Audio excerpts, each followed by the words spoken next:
All right, welcome back, everybody. Time right now is 6:41. Here's the look at the Skycam network, where we're still waiting on the sun to come up for most of us. But there is quite a lot of fog outside. Luckily, the rain has hit the brakes. Finally, the past 2 days, we've seen so much rain, but it's now starting to slow down. But we do have some fog out there, as well as some mostly cloudy skies.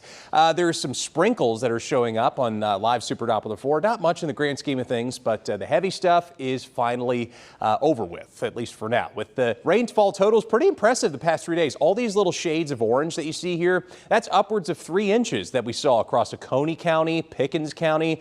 Here in Greenville, some parts of downtown picked up around 3 inches, as well as down towards Princeton. But by far the most was up in northern Greenville County, where we saw 4 and 5 inches in some places up towards Tigerville. We definitely need the rain, still in a drought, but some parts of the area are seeing some river flooding out there. So bear that in mind. In those low-lying areas, there might be some road closures, which Hannah will have more of coming up in just a sec. Heavy rain is pushed over towards the low country and eastern North Carolina, up towards Virginia. For the rest of the day today, it's going to stay mostly cloudy, but the heavy stuff will die down. Will gradually dry out heading into the afternoon, upper 50s and low 60s as we get some peaks of sunshine through the clouds, but most of us will stay under the clouds much of the day.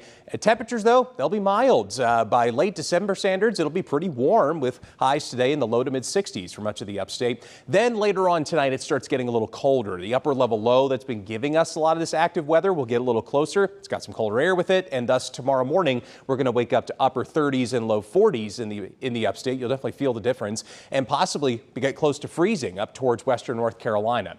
Then for tomorrow afternoon, yay, finally some sunshine. We get the clouds out of the way. It'll be a lot nicer once you discount the colder temperatures, of course, because we'll get up into the mid 50s for highs tomorrow, about 10 degrees colder overall for Thursday. Heading into Friday, there's a possibility we could see some snow flurries develop Friday evening into Saturday morning up towards the mountains. Not expecting that in the upstate or northeast Georgia. It looks like a mountains only event. And even then, it's not going to be much. It'll be the classic setup we've seen so far the past couple of weeks with snow amounts that have fallen up towards the mountains, where it's northwest flow, not a whole lot. Up towards the Tennessee side of the mountains, maybe you get some measurable amounts of snowfall, but Asheville, Hendersonville, Brevard, our big population centers, probably not going to see much down in the valleys. But up towards the mountains, maybe around ½ inch to 1 inch of snow heading into Friday night, Saturday morning. Something to be aware of up in the mountains, but not a problem for us here in the upstate. So here's what I've got for the 4-day. Partly cloudy, drying out for today with highs in the mid 60s. And this is the warmest we're going to be for a while as temperatures stay colder for the time being. It'll be mostly sunny and chillier for tomorrow. A bit more clouds Friday, but still dry and cloudy at times. Saturday, sunshine at other times, and lows back down to near freezing. Friday morning, Saturday and Sunday morning, highs in the 50s there too.